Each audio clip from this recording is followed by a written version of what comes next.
Hi, I'm Casey Bello, and you're watching Writer to Writer Interviews.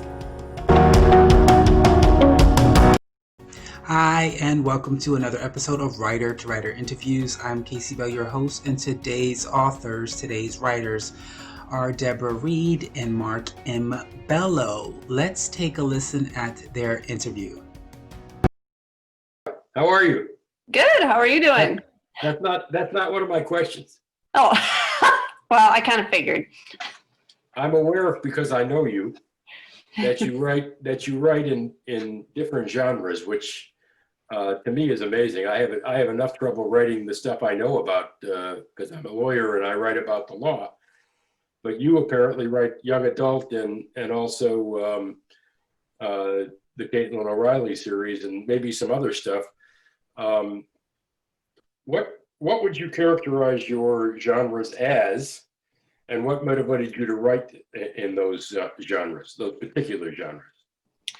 I would categorize, well, I have three probably different genres that I write in. One is thriller or mystery, which is the Caitlin O'Reilly series.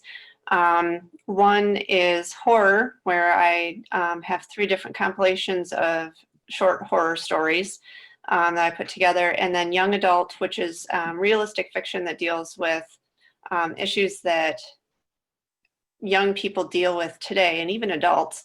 I've always loved mysteries, action movies, books, that type of thing, which is probably why I started writing mystery and thrillers first. I got into writing young adult when I met a young lady who was going through a hard time, and I wanted to write a story for her just to kind of show how amazing I thought she was.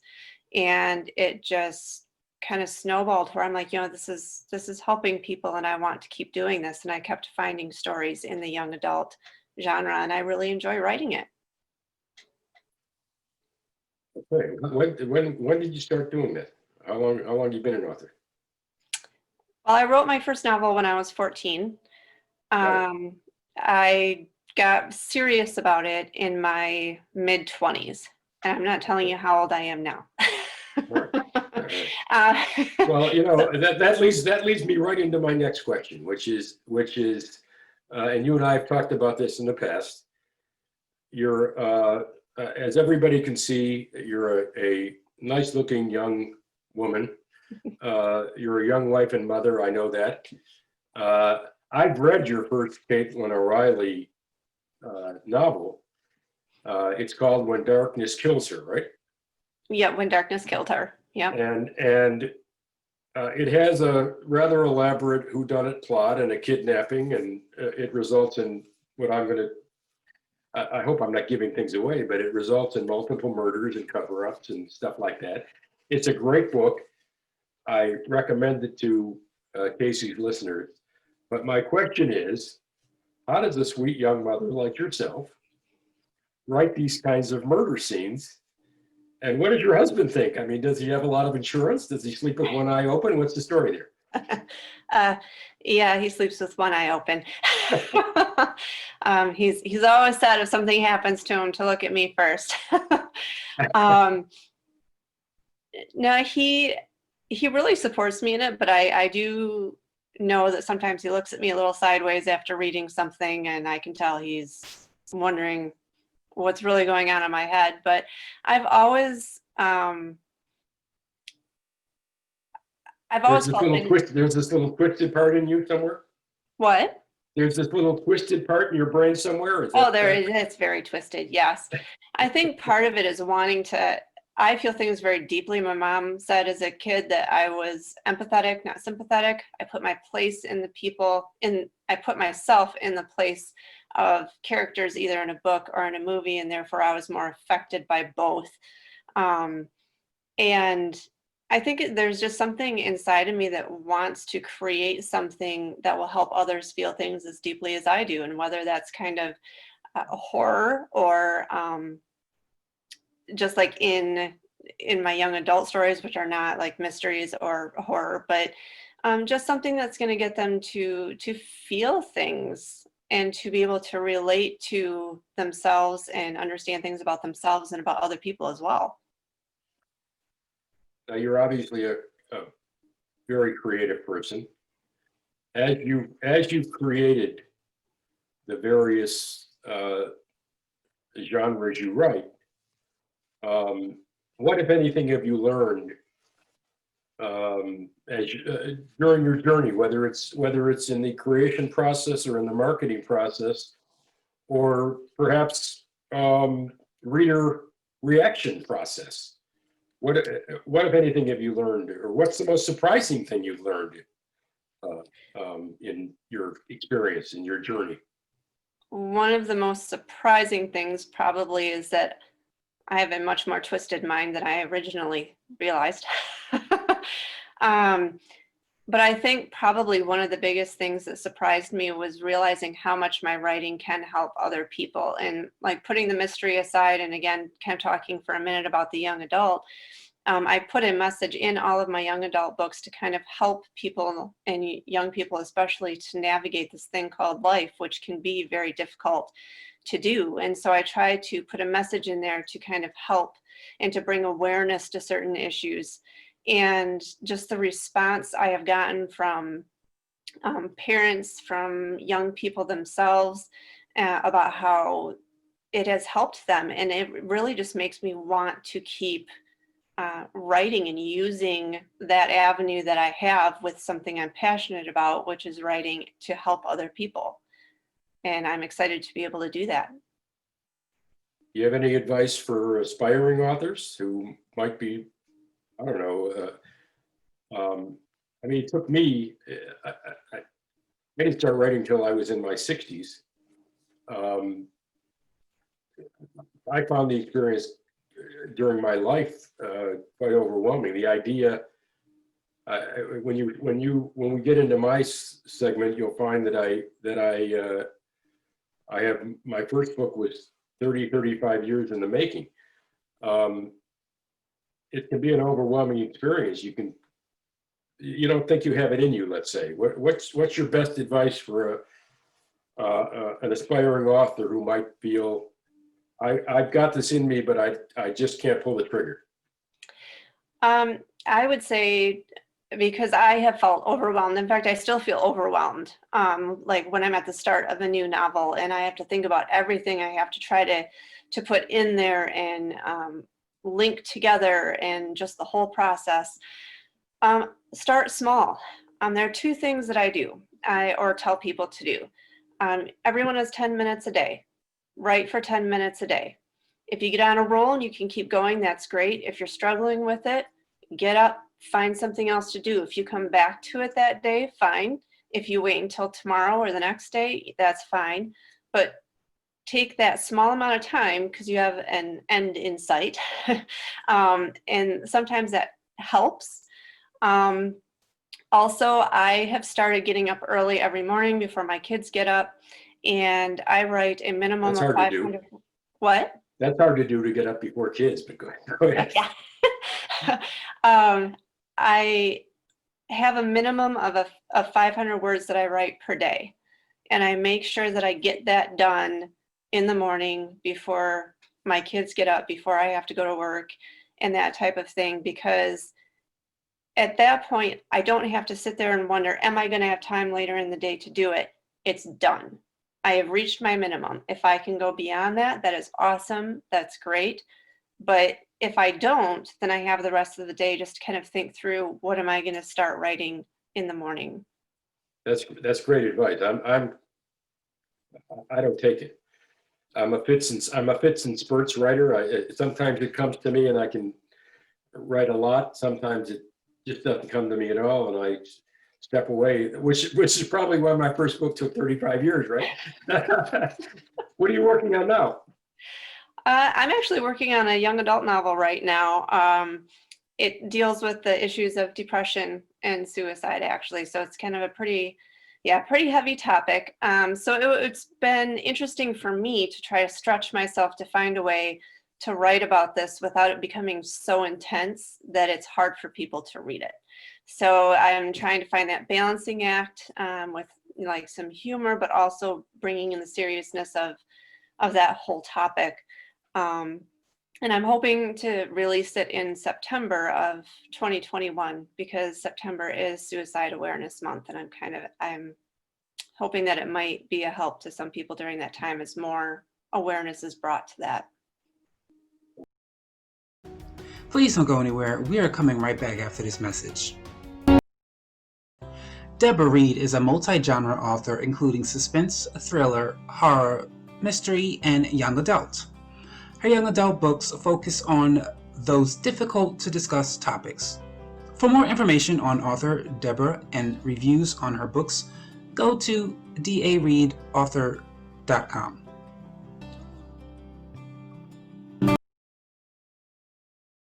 Mark, I know you write legal thrillers, and I have them on my Christmas list right at the top because I am expecting to get them for Christmas so I can read all of them.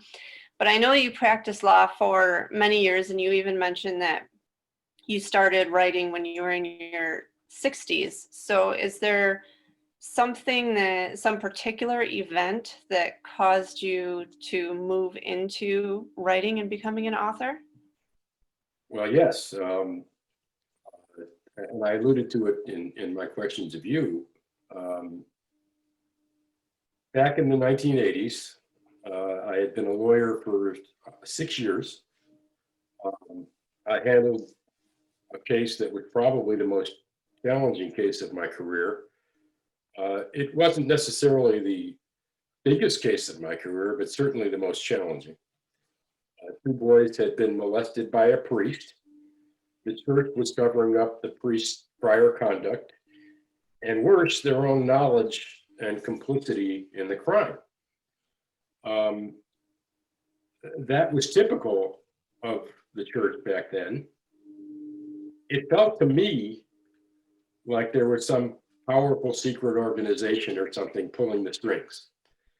And back then, clergy abuse was a much more secret event. The church did a great job of keeping these cases quiet, and their cover-up made my job as a lawyer much harder.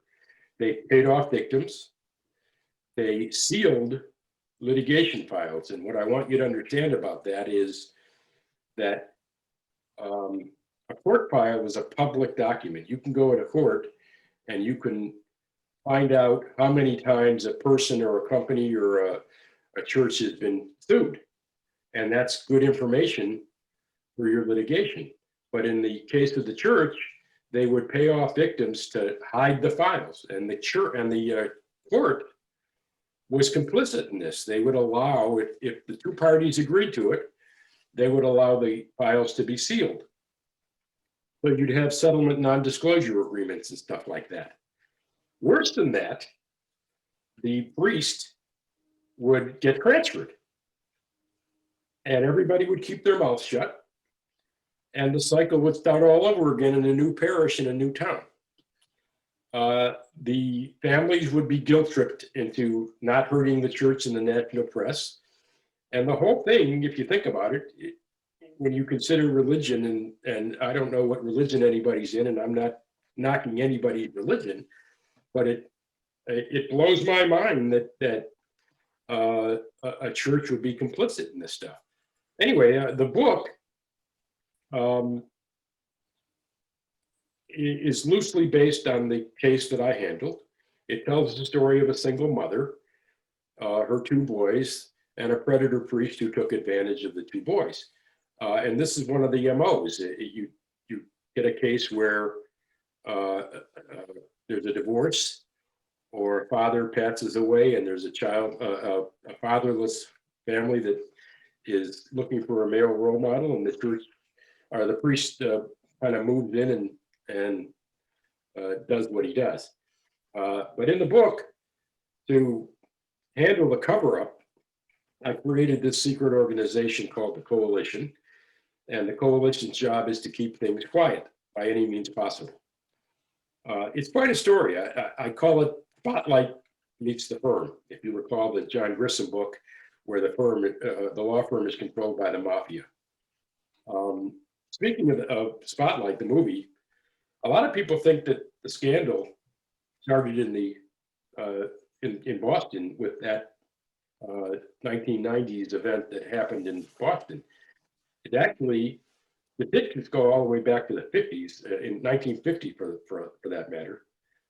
The cases peaked in the late 80s, and I believe that happened because of lawsuits like mine and other lawyers. It became much more well known. Crisis over? No, hell no. Today, the 78-year-old priest who my book is based on was just indicted by the Attorney General of Michigan. There's a class action going on, a multi-district litigation against the church and predator priest. And I guess what it shows is that David can actually take on and beat Goliath, and that's what's going on right now. Okay. A little long-winded, but you know, that's me. Yeah. No, that's great. I mean, it really gives a history to it. So when people read it, they can kind of know where you drew off that.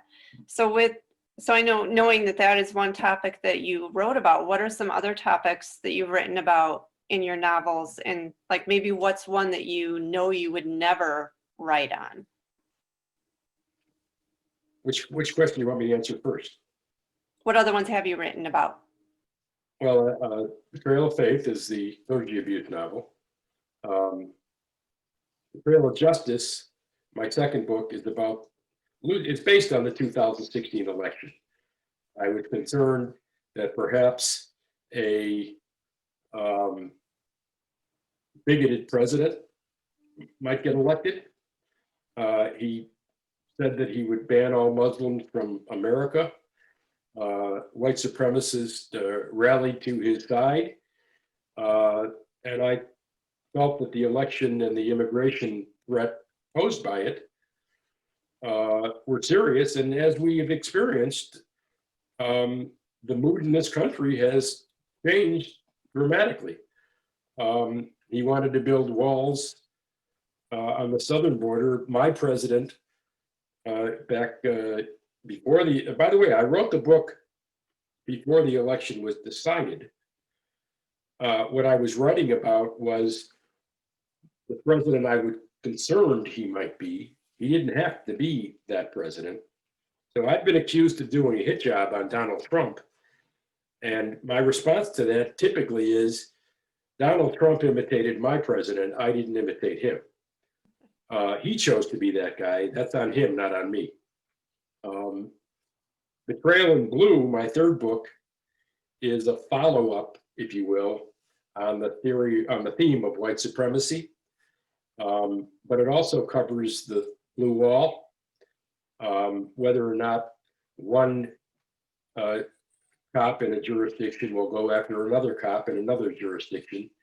And in my book, the blue wall is penetrated, and a small town cop, jealous of a big town cop, wants to try him for murdering a white supremacist in the small town. He chases him to the town, and then the guy ends up murdered. So the question is, will the good guy cop get taken down by the bad guy cop? My fourth novel, Betrayal in Black, is based on the various cop who killed, however, innocent Black people in traffic stops and the like. It basically tells the story of how the legal system can be of assistance to a community who is dealing with that kind of an event. The positive changes that can happen in both the criminal system and the civil system when such an event happens, if the community responds correctly. A young woman in a single lawsuit can change the world. That's kind of the story of Betrayal in Black. Betrayal High takes a similar look that's my fifth novel, Betrayal High. That takes a similar look at a school shooting event. Again, the hero of my book, Zachary Blake, takes on an important issue and gives the reader some ideas about how a community can move forward using the legal system as its guide. My sixth book, Supreme Betrayal, loosely based on the Kavanaugh hearings, is about a candidate for the Supreme Court who's accused of sexual assault in his college years. The victim hires Zachary Blake to keep the predator off the highest court in the land. Now, I said the book was inspired by the Kavanaugh hearings. In my book, the predator is guilty. I make it very, very clear that he's a bad guy and a sexual predator. We can't say that about Brett Kavanaugh. We know Christine Ford accused him of certain things, but nobody's proven he's guilty of anything. So that's a little bit of a difference in, again, I got accused, by the way, by some who read it, of doing a hit job on Kavanaugh. And I make it very clear that Brett Kavanaugh hasn't been proven guilty of anything. My guy is let's call him a much worse guy than Brett Kavanaugh is. These days, I'm writing a novel about the immigration crisis. A Muslim citizen and a illegal immigrant from Venezuela, and it goes back and forth from one theme to the other. So it's still a work in progress. There's an ISIS abduction involved, and it's been an interesting experience researching it and writing it. So the best I would say, similar to your young adult novels, is I write about newsworthy topics that I believe matter to the American people and will help people, hopefully, in understanding the legal system and how it might work to help people in certain situations. As far as what I wouldn't write about, I think the better answer is what I couldn't write about. I'm not creative enough to write like horror like you do. I couldn't be a Dean Koontz and write about vampires, or I like writing legal, political stuff that I find interesting and that I know about. I certainly couldn't write a book in praise of our current president. How's that? Duly noted. Okay. So then writing about like such, I mean, well, kind of like some of the young adult that I write, more intense subjects and things like that, and things that are very controversial and everything. What do you find in your writing that is so like the most enjoyable to you? Like, is it the process? Is it the research, or just like the law itself, since we know you were a lawyer for a long time? Like, what is the most enjoyable part or aspect for you? Well, for me, it's more personal. Like I do little things that I enjoy doing. Like the names of all of my characters are people I know and love. They're combinations of certain names and what have you. I enjoy writing scenes from my personal life. They're embellished, but I do that. For example, I wrote a scene in, I think it's Betrayal of Justice, where Zachary Blake takes his new wife, Jennifer, the hero of my first book. They end up together in later books. Spoiler alert, but anyway, they're at a restaurant in Birmingham, Michigan called the Original Pancake House. I don't know if you guys are familiar with the Original Pancake House, but they've got these dishes that are fattening as hell and delicious and irresistible, and Zachary orders a healthy meal, quote unquote. The two boys order the Big Apple, which is almost like an apple pie on a plate, and they're chowing away, and Zach asks for a taste, and the boys refuse to give him a taste, and he gets angry and storms out of the restaurant. And I can tell you from experience that that's happened in our family. Zach and Jennifer exchanged this "I love you more, I love you less" thing throughout my novels. That is a thing that happens in my family. We have a little ritual that goes on. So I reference advice I've gotten from my parents, which keeps them alive in my memory. And I like to reference movies and movie quotes.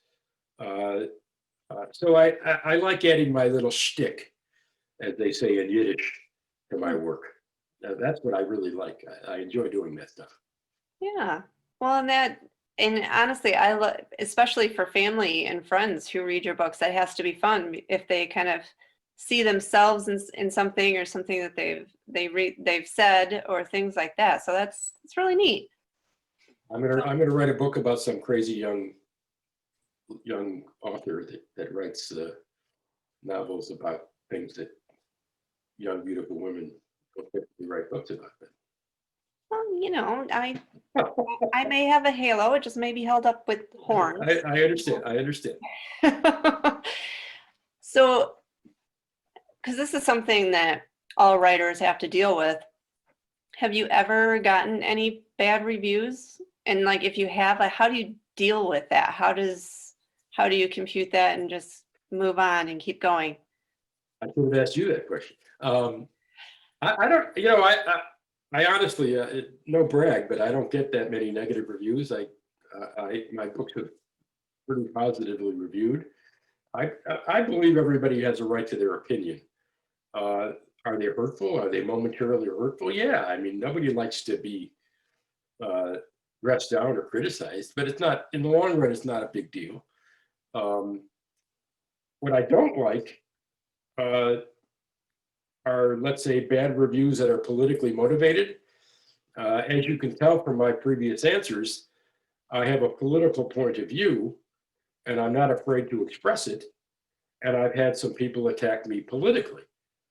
Some of that is designed to hurt an author's rank, perhaps, without judging the work on the merit. I'm perfectly capable of disagreeing with somebody, but still understanding that their work is pretty good. So disagreement doesn't necessarily mean you wrote a bad book. I also think books, and I'm sure you agree with this, writing the stuff you write on the young adult side, I think that they can be used to open a dialogue, perhaps discuss areas of agreement and disagreement. You can't do that if you're only focused on your disagreement with the message, rather than the quality of the writing of the writer that delivered the message. So that's one of the things I don't like. On another note, they tell you not to react to a review, and I've almost never, and I said almost, never reacted to a review, but I did react to one review because a reviewer who was a school teacher reacted to Betrayal High and said that the school shooting novel didn't develop the characters well enough. Especially the hero, who is Zachary Blake's stepson, Kenny Tracy. And I had to react to that, I felt, because he's a very well-developed character. She just never read the first 4 books. So she didn't know who he was. He just suddenly appears in her reading of book 5.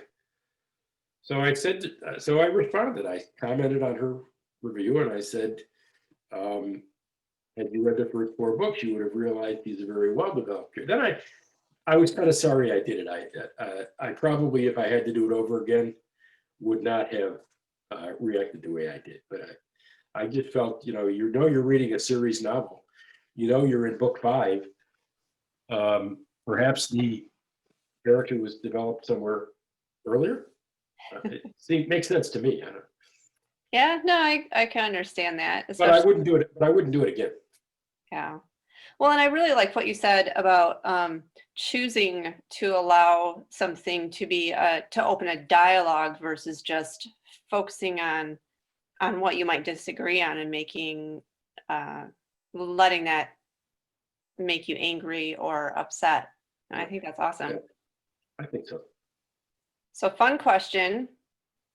What 3 authors, dead or alive, would you want to have dinner with And what would you talk about?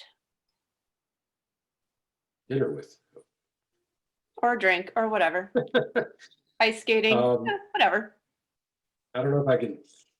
I don't know if I can do 3. I mean, I love to read. I'd like to have dinner with you, but anyway, someday.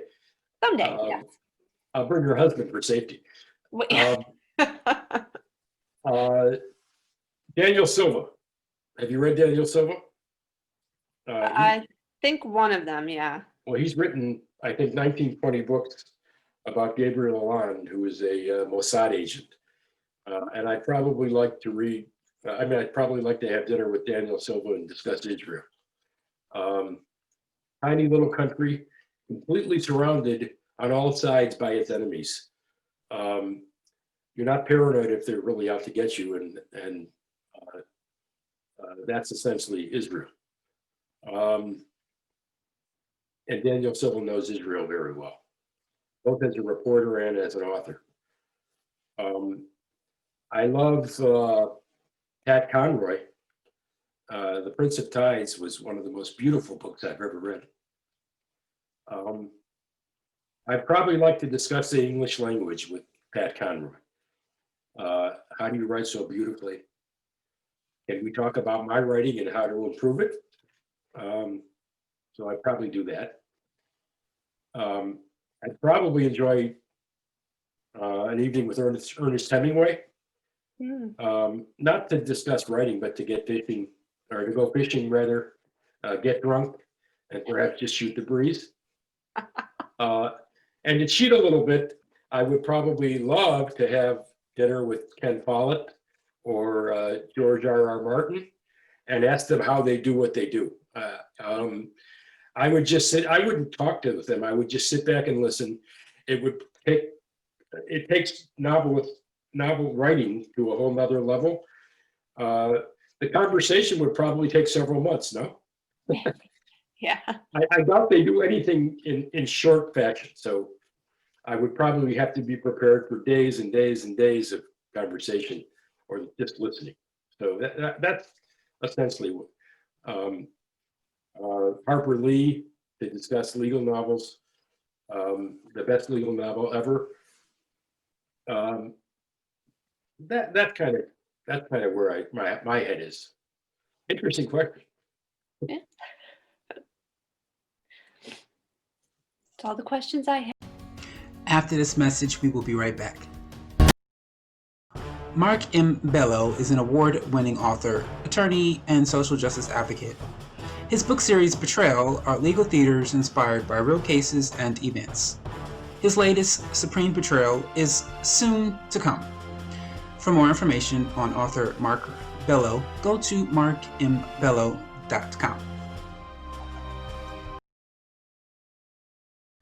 Who did you publish with? Were you satisfied? And are they a company you would suggest to someone looking to publish? Deborah, you can go first. I published through lulu.com, lulu.com. Everything is completely self-published on my end. I basically just upload it and they print it for me. I have been very pleased with what they've done. The quality of their work when I get it back is really good. If we've ever had an issue, they're very quick to respond, very quick to fix it if there's an issue. Yeah, I would highly recommend them and you can also print off in small batches too, as opposed to like big ones if you don't feel like that's what you need. So it's really nice to work with them. A lot of flexibility. Cost? The cost? What? The cost of lulu.com? Lulu.com. Cost. C-O-S-T. Cost. My cost to print a book, depending on which one it is, could be anywhere from $4 to $8. Oh. My cost. It just kind of depends on how big the book is. And they always give you coupons and discounts too through email. So typically I never pay full price for any. L-U-L-U? Yep. I use the KDP Amazon website Okay. CreateSpace, or what used to be CreateSpace. I use Ingram Sparks and Draft to Digital outside of the Amazon platform. And like Deborah, I've been very pleased. We haven't had any serious problem. Once in a while, there's a formatting issue here and there. A word bleeds off the page or something like that. I like to say that most errors are the author's fault, which is usually true. Well, that is all the time we have for you today here at Writer Interviews. I sure hope you enjoyed yourself and learned something new. I'd like to thank my guest authors, Deborah Reed and Mark M. Bello. And I also like to thank you for watching. Don't forget to subscribe. Have yourself a wonderful and amazing day.